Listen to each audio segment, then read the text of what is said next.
আসসালামু আলাইকুম। আশা করি সবাই ভালো আছেন এবং সুস্থ আছেন।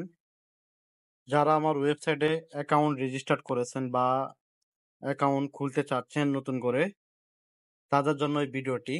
আপনারা কিভাবে আমাদের এই ওয়েবসাইটে ম্যানুয়ালি না আমাকে টাকা দিয়ে আপনারা কিভাবে অটো আপনাদের অ্যাকাউন্টে টাকা লোড করতে পারেন বা টাকা এড করতে পারেন, আমরা আজকের এই ভিডিওতে সেটাই দেখাবো। তো আমরা সর্বফার্স্ট আমাদের ওয়েবসাইটে চলে যেতে হবে, যার কারণে আমরা এখানে লিখতে হবে unlocker24.com unlocker24.com। তারপরে হচ্ছে আমরা এখানে কিবোর্ডে ইন্টারে ক্লিক করব, আমাদের ওয়েবসাইট চলে আসবে। তো আমি আগে আমার অ্যাকাউন্টটি লক আউট করে নিচ্ছি। তো আপনাদেরকে একটু বুঝাতে চাই আমি। আপনারা যদি অ্যাকাউন্ট না থাকে, এখানে আপনারা নাম দিবেন আপনাদের, তারপর হচ্ছে আপনাদের ইমেল, তারপর হচ্ছে আপনাদের মোবাইল নাম্বার, আপনাদের মন মতো পাসওয়ার্ড। ইউএসডিটি অ্যাকাউন্ট হলে এখানে দিবেন ডলার রেট, আর এখানে বাংলা টাকা রেট দেওয়ার পরে আপনারা এখানে রেজিস্টারে ক্লিক করার পর আপনাদের ইমেল অ্যাকাউন্টে একটা ভেরিফিকেশন কোড যাবে। সেটা যদি ইনবক্সে না পান তাহলে স্প্যামের ভিতরে পাবেন। ইমেল অ্যাকাউন্টের ভিতরে আমরা সবাই জানি স্প্যাম একটা অপশন আছে, স্প্যামের ভিতরে অনেক সময় এই কোডটা যাবে। ওখান থেকে কোডটা দিয়ে ভেরিফিকেশন ওটিপিটা দিবেন, আপনাদের অ্যাকাউন্ট রেজিস্টার্ড হয়ে যাবে। আর আপনারা চাইলে এখান থেকে যে হোয়াটসঅ্যাপে আমার সাথে কন্ট্যাক্ট করতে পারেন বা ফেসবুকে কন্ট্যাক্ট করতে পারেন যদি কোনো কিছু জানার থাকে সেটার জন্য। তো এখানে ধরেন আমরা আমাদের অ্যাকাউন্টটি লগ ইন করে নিচ্ছি। লগ ইন করে নেওয়ার পর আপনাদের ধরেন টাকা অ্যাড করবেন আপনাদের অ্যাকাউন্টে। সার্ভিসের ক্ষেত্রে আর ব্যালেন্স অ্যাড করার ক্ষেত্রে সেমই। সার্ভিসের সময় ধরেন আপনার যখন অ্যাকাউন্টে টাকা থাকবে না, যখন আপনি এই অর্ডারে ক্লিক করবেন তখন আপনাকে এখানে বিকাশ, বাইন্যান্স এটা নিয়ে যাবে। হ্যাঁ, তো আমি এভাবে দেখাবো না, আমি আজকে আমার অ্যাকাউন্টে টাকা অ্যাড করে দেখাবো, সিস্টেম যেহেতু এক। তো এখান থেকে আমি এই যে ব্যালেন্স, এখানে আমি ক্লিক করব।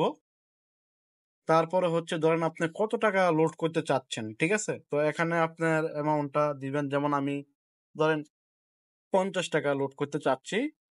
তো এখানে আমি 50 টাকা দিলাম। দেওয়ার পরে এখানে আমার 50 টাকার চার্জ হচ্ছে 90 পয়সা। ওকে, অটোমেটিক আপনাদের চার্জ কেটে নিবে, যেটা আপনার বিকাশ চার্জ কেটে নেওয়া হয়। এখন পে রাইট রাইট বিকাশ, এখানে আমি ক্লিক করিব। তারপরে এখানে ক্লিক করার পর আপনার যে বিকাশ অ্যাকাউন্ট নাম্বারটি আছে, আমি আবারও বলছি, আপনার যে বিকাশ অ্যাকাউন্ট নাম্বার আছে সেই অ্যাকাউন্ট নাম্বারটা দিতে হবে। এখানে বলে আছে খুব সুন্দরভাবে।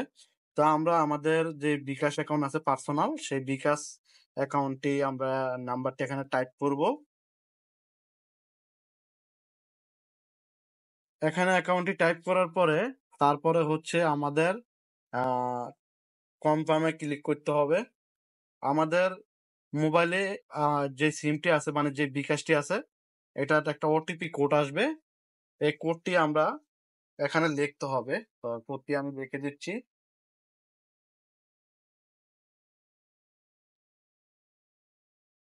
কোডটি লেখা হয়ে গেলে তারপর আবার কনফার্মে ক্লিক করব। এখন আমাদের পিন নাম্বার চেয়েছে। ওকে, তো পিন নাম্বারটি আমরা দিয়ে দিচ্ছি। আপনাদের পিনটি দেওয়ার পরে এটা হচ্ছে আপনার বিকাশ যে পার্সোনাল, হ্যাঁ, মানে যে নাম্বারটা আপনি দিয়েছেন এটার একটা পিন আছে, অবশ্যই একটা পিন নাম্বার আছে। ওই পিন নাম্বারটা আপনি এখানে দিবেন, আবার অন্য পিন দিয়ে তারা করলে হবে না, সেক্ষেত্রে আপনার বিকাশ ব্লক হয়ে যেতে পারে। তো সঠিক পিন দেওয়ার চেষ্টা করবেন, তারপর হচ্ছে কনফার্মে ক্লিক করবেন।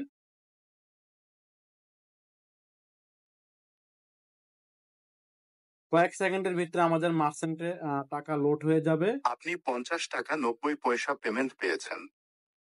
আপনি দেখতে পাচ্ছেন আমার টাকাটা লোড হচ্ছে, আমার মার্চেন্ট অলরেডি মেসেজ এসেছে। তো এখন আপনি যে লোডটা করেছেন বা আপনি চেক দিতে চাচ্ছেন আসলে টাকাটা আপনার অ্যাকাউন্টে সঠিকভাবে গেছে কিনা, এখানে আপনারা আসলে এই যে আপনার মাই স্টেটমেন্টে আসলে এখানে এই যে আপনার এই জায়গার ভিতরে 50 টাকা যে আপনি লোড করেছেন আপনার অ্যাকাউন্টে ডিপোজিট, এই ডিপোজিটের টাকাটা আপনারা এখানে দেখতে পাচ্ছেন যে এটা আছে। তো আশা করি বুঝতে পারছেন কিভাবে টাকাটা আমরা অ্যাড করেছি। আপনি যদি ফেসবুকে দেখে থাকেন তাহলে অসংখ্য ধন্যবাদ। আর যদি ইউটিউব থেকে দেখে থাকেন সবাইকে অসংখ্য ধন্যবাদ। তো সবাই ভালো থাকবেন, সুস্থ থাকবেন। নেক্সট টাইম নিয়ে আসবো অন্য কোনো ভিডিও। অনেকদিন পর একটা ভিডিও বানালাম। আমার থেকে অনেক ভালো লাগছে। তো সবাই ভালো থাকেন।